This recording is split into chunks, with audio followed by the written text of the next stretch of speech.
सुप्रभात बच्चों। हमारा एट क्लास का चल रहा है ना। हम कहाँ तक पढ़े? एक लेसन हो गया हमारा और उपवाचक भी होगा। थैंक यू निकम बसर हो गया ना। सुरेश उनियाल है ना।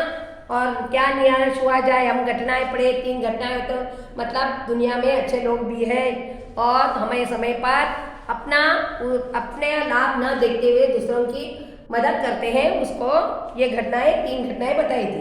और निकम सर क्या करें, जो बच्चा पढ़ने में कमजोर है उसकी जो मनोभावना मनस्थिति उनकी जो देखकर सर पहचानते हैं बच्चों को।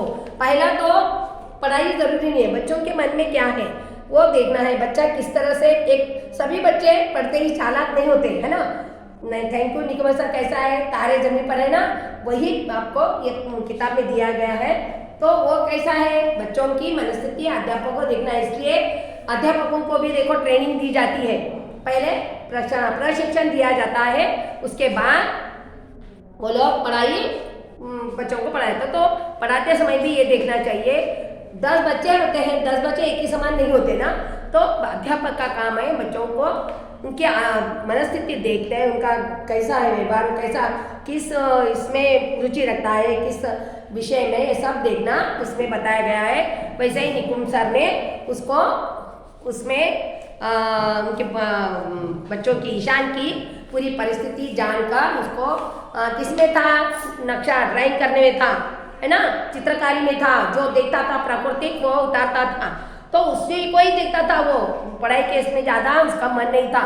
लेकिन ये निकुंज सर ने कहा कि बड़े बड़े वैज्ञानिक लोग भी, इतने इंजीनियर डॉक्टर नहीं थे पहले के, वो भी पढ़ाई करते थे। लेकिन थोड़े पढ़ाई के उसमें जिसमें दिलचस्पी है वो संशोधन करके ही वो आगे बढ़े हैं। उसी तरह उन्होंने भी उसकी चित्रकारी को बढ़ावा दिए और सबके साथ उसी प्रतियोगिता रखकर उसे चित्रकारी में प्रथम पुरस्कार मिला। और सब लोगों के ये प्रसिद्ध उनको ये कहावत ठीक कर दी कि पढ़ाई के साथ, बच्चों को पढ़ाई के साथ साथ जो भी उनको दिलचस्पी होती है, ज्ञान होता है, उसी में आगे बढ़ाना चाहिए। तो ईशान भी ऐसे ही किया और चित्रकारी में प्रथम पुरस्कार प्राप्त करके और पढ़ाई में भी थोड़ा थोड़ा आगे बढ़ने लगा और सब विषयों में पास होने लगा। ये अपन पढ़े है ना। तो हम वो तारे जमीन पर पिक्चर भी हम कई बार देखे, तो उसका प्रश्न आने से हम लिख सकते हैं। फिर भी मैं स्मार्ट क्लास में आपको नोट्स दे दिए।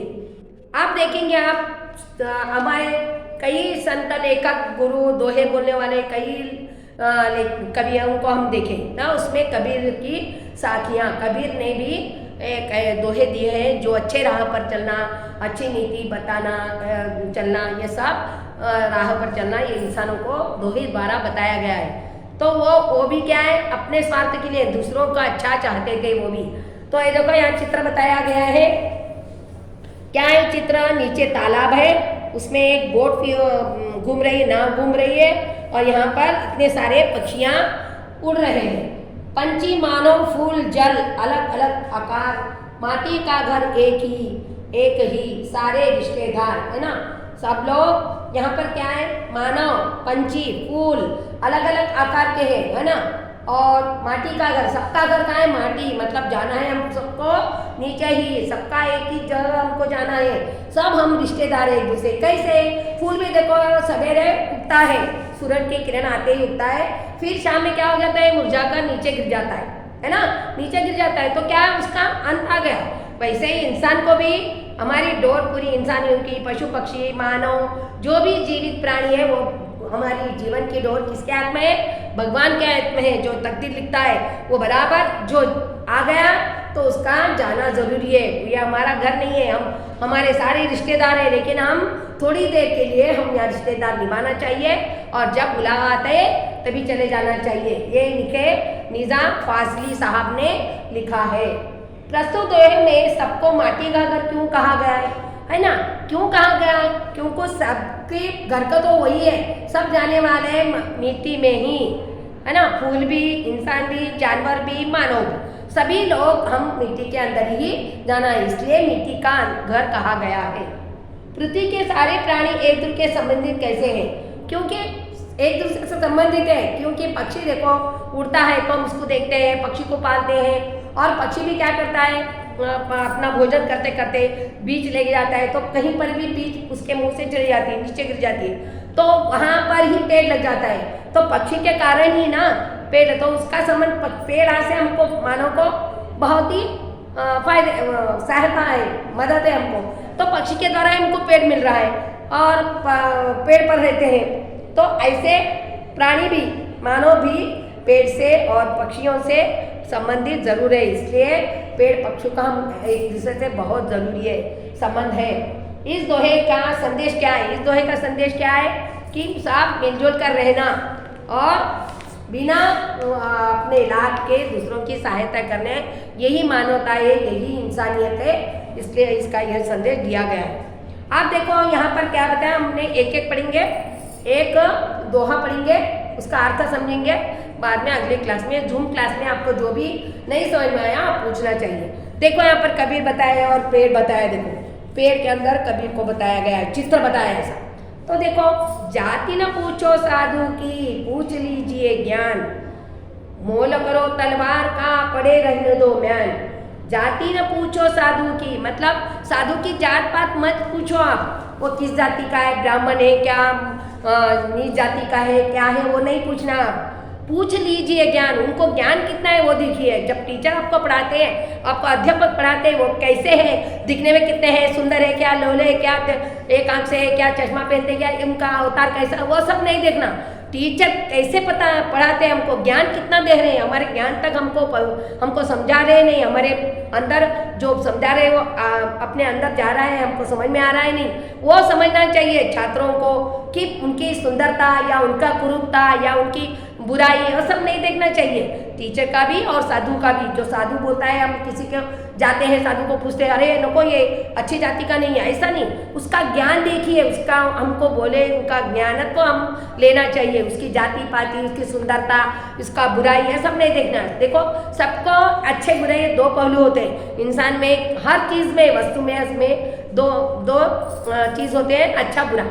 तो बुराई हम नहीं लेना है। जिस तरह कमल मिट्टी से कितना गंदगी से निकलता है, कीचड़ से, तो क्या करता है, कीचड़ छोड़ देता है और ऊपर आता है। मतलब इसका क्या है, तुम बुराई लोगों से दोस्ती करे भी तो कुछ बुराई नहीं है, लेकिन उसकी अच्छाई में, बुराई में भी अच्छाई होती है, उसकी अच्छाई आप प्राप्त करो और बुराई को छोड़ दो, अच्छाई को ले लो।